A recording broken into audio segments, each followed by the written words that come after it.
initial investigation? Well, what we do know, this was very chaotic earlier this morning. I mean, there was active shooter scenarios going out. A lot of people thought that we had additional shooters taking place in Baton Rouge. That was not the case.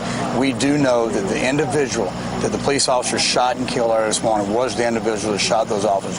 Here's the deal, though. It's a lot of moving parts. This investigation has taken us in many different locations, which is why it's been so critical not to name names at this point, because we have investigators that are out, federal side, state, and local side. So those guys are out there. I don't want to put them in harm's way.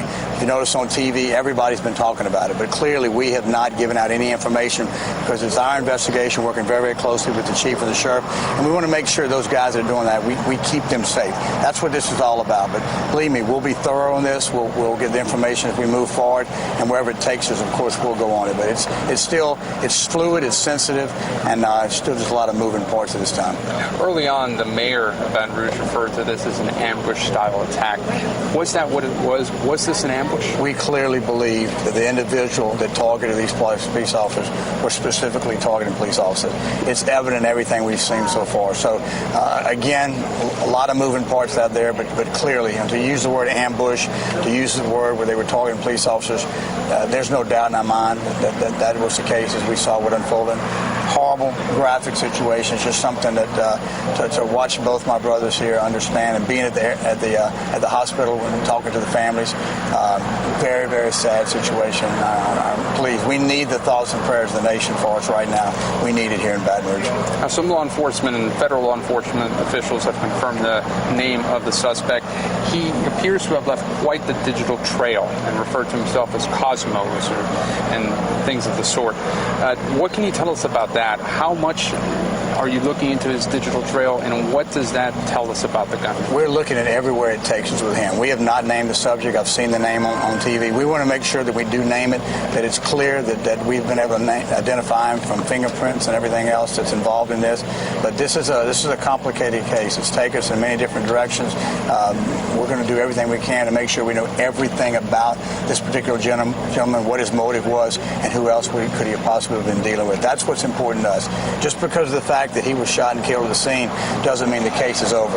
We want to make sure that he wasn't working with anyone else. We want to make sure no one else is involved, and we want to make sure that those police officers working the case can do so in a very safe environment, which is why it's so critical to us to not put out information until we're ready to do so.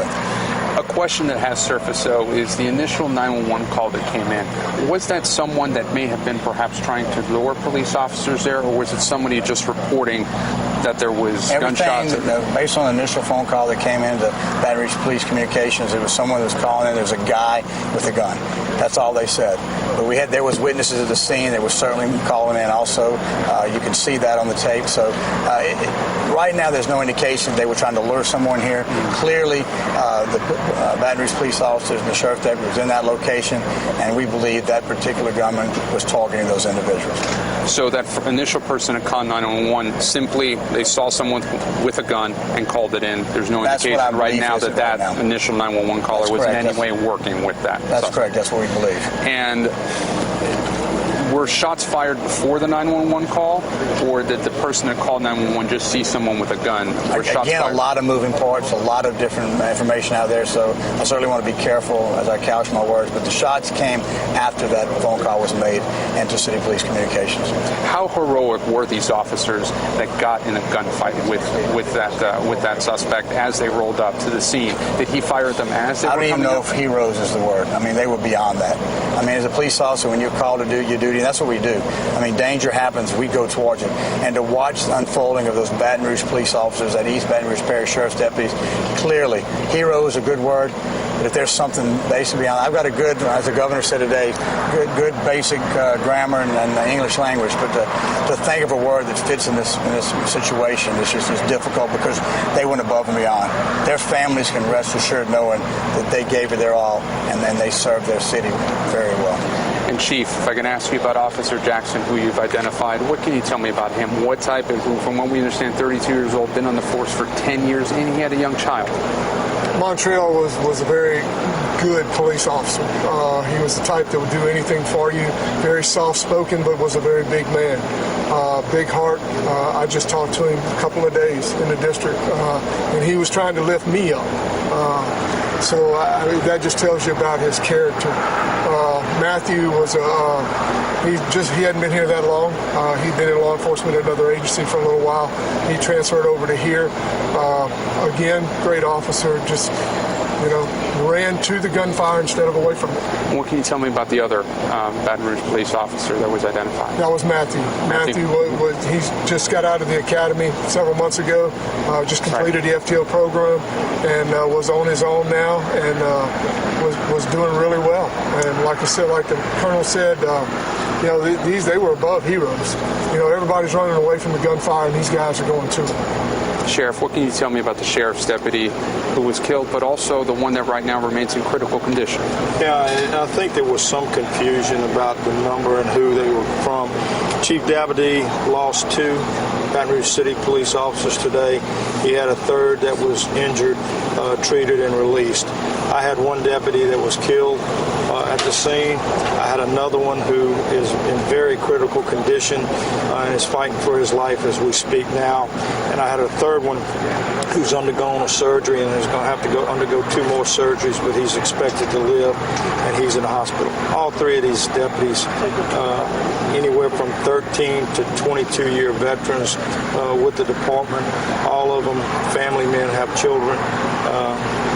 They're just good guys, just trying to do their jobs as public servants out here serving the public.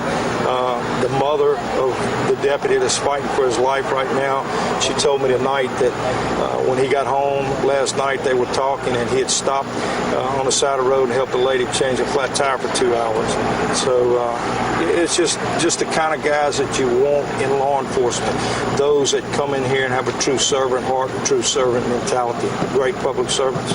You said he is in critical condition. Can you say how many times he was shot? Or he was shot 2 times in the torso and 1 time in the head. Wow. Gentlemen, I know you're very busy tonight. I appreciate you taking the time. Colonel, is there anything else you'd like to add? No, I think they summed it up. These were incredible, extraordinary. They were simply doing their job. Ordinary individuals that became extraordinary today, and that's how we're going to remember them. And I guess the larger question, the other thing is as well, just last week you were talking about, you'd announced several arrests, stolen weapons, and at the time you had said that you believed that was part of a plot to kill law enforcement officers. From what you've told me, it doesn't seem this is connected in any way to that. But is that the case? No reason to believe that that's connected to this. Right. I mean, what you saw, that pawn shop, was an alert Baton Rouge City police officer that got to the scene enough time to make an arrest as individuals exiting that building. They've been able to make 3 more arrests from that one. So certainly in that position, based on the initial investigation and the interviews that was done, they said their intention was to use these guns to hurt Baton Rouge police officers. So we know that. They were actually even trying to find some ammo for it. So a lot of different things, but we do not believe those 2 cases are connected. Thank you, gentlemen, very much. I appreciate your time. Good luck to you guys. Right. Chief, thank you very much. Thank you, Sheriff. Thank you very much. Gave you tears with NBC. And, I do appreciate your time. It's good to talk to you again, sir. Thank you. Thank you.